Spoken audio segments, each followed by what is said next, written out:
So Jim Harbaugh not going to Minnesota, but that guy is Kevin O'Connell. The Vikings have decided to hire Rams offensive coordinator Kevin O'Connell as their next head coach. That's been confirmed by our Jonathan Jones and Jason La Canfora. The deal cannot be done until after the Super Bowl. O'Connell's been the Rams OC for the past 2 seasons. LA ranked in the top 4 in the NFL this season in both yards and points per game. O'Connell will replace Mike Zimmer, who was fired after 8 seasons in Minnesota.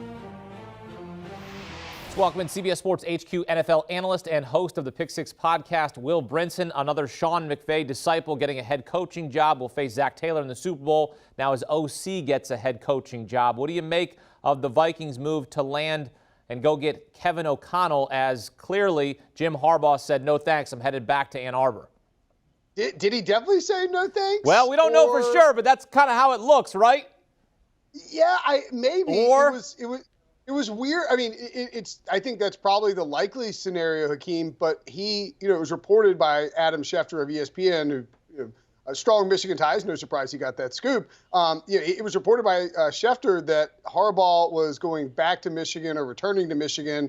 And then the Vikings immediately zeroed in on their candidate, and we found out that it was going to be Kevin O'Connell. I just think that's interesting that, it's not like they got a firm no from Harbaugh, a surprising no from Harbaugh, and then all of a sudden they decided to go with, they're like, well, just pick the next guy. I mean, I don't know. I think that's a little odd. There's also some speculation, by the way, on the Harbaugh stuff that the Miami Dolphins perhaps were using the Vikings interview with Harbaugh as leverage to get Harbaugh down there. And then all of a sudden on Tuesday, of course, the Vikings job became extremely toxic. As far as O'Connell goes himself, look, this Rams offense has been awesome. It's been fantastic. He's done a very good job leading LA's offense over the past 2 years. You don't have to look very far to figure out, is this offense good? Yes. I mean, and the other thing, too, we had some pushback a few years ago when hires were being made. Cliff Kingsbury, notably, when he was hired by the Cardinals, was listed as a friend of Sean McVay, as if that was some sort of rubber stamp of approval. But as it turns out, Zach Taylor, now, who worked with Sean McVay, is in the Super Bowl. Sean McVay is in the Super Bowl. Cliff Kingsbury got to the playoffs. We've seen a lot of these guys, these offensive minds, succeed. And I like to go back, too, to I like to call it the ex-girlfriend theory with these coaching hires. Mike Zimmer, crusty old, cuss-filled, defensive coordinator, and now you bring in the young offensive coordinator that sort of is the polar opposite of that.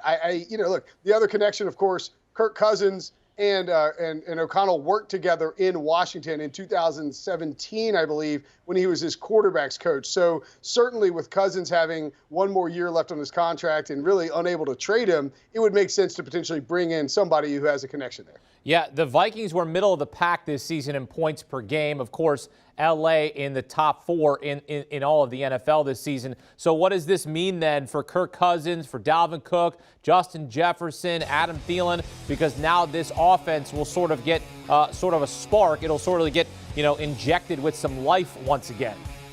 Yeah, and you look at these numbers we got up here on the screen. Now, clearly, you upgrade from Jared Goff to Matthew Stafford. Some of the clowns and losers out there would have tried to tell you that it wasn't that big of an upgrade, but clearly it was. I mean, it's a massive upgrade, and give Kevin O'Connell credit for this. I think it's a very good thing for those guys in terms of their production and in terms of fantasy, which I'm sure we'll hear about from Jamie Eisenberg and the crew on Thursday. But when you look at sort of the system that they ran, the type of running schemes, the type of passing attack that we've seen from the Los Angeles Rams this year, it's not unreasonable, or the last 2 years, it's not unreasonable to think that we could see a big spike in production in terms of the offensive output from the Minnesota Vikings with a young, smart, innovative offensive mind. Former backup to Tom Brady, by the way. A 3rd-round pick out of San Diego State, Kevin O'Connell. We could see a big spike in terms of their offense, get them back up into the top 10, et cetera, of the league. That defense still has some issues, and we'll have to wait and see until after the Super Bowl to find out who he hires as his DC. The one thing I always am curious about that we may perhaps overlook, like, okay, the guy's getting ready for the Super Bowl, right?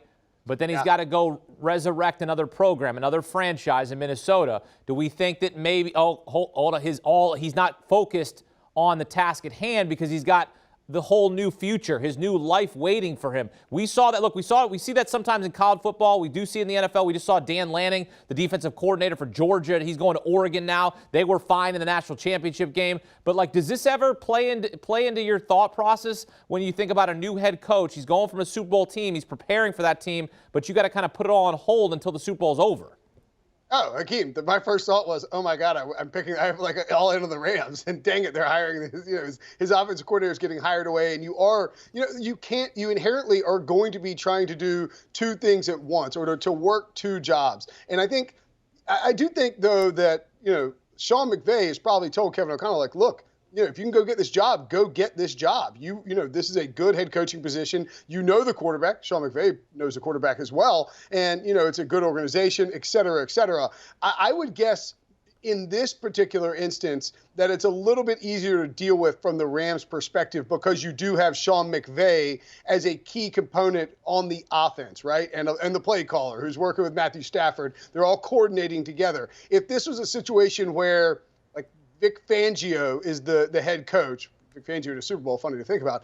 Vic Fangio is the head coach, right? And they've got some, like Kevin O'Connell's his OC, and he's bolting for a new job while at the same time trying to prepare for the Super Bowl. I'd be a lot more concerned. Like, am I remembering wrong? Didn't Saban fire Kiffin? He's like, look, if you're going to take the job, just take the job. Get out of town. I'll find somebody else to do the offense for the Sugar Bowl or whatever it was. Yeah, I think that would be more of a concern. But because Sean McVay is so involved in the offense, and because O'Connell has sort of set himself up, he knows he can't do anything until after the Super Bowl. I think that's a good rule. I'm not as worried about it, but yeah, definitely a little bit of a red flag. If you're somebody like me who's all in on the Rams and then beating the Bengals in the Super Bowl. Well, Kevin O'Connell, a former NFL quarterback, now the head coach of the Minnesota Vikings. Of course, it cannot be official until after the Super Bowl, as he's looking to help the Rams win the Super Bowl on their home turf. Will Brinson breaking down for us here on CBS Sports HQ.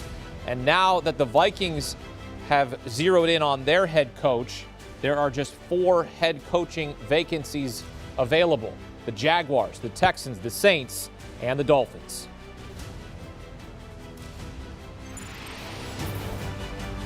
Do you want a sports network that delivers everything that matters about the game? The highlights, the picks, the instant analysis, no yelling, no fake debates, no politics. Hit the subscribe button and never miss a moment.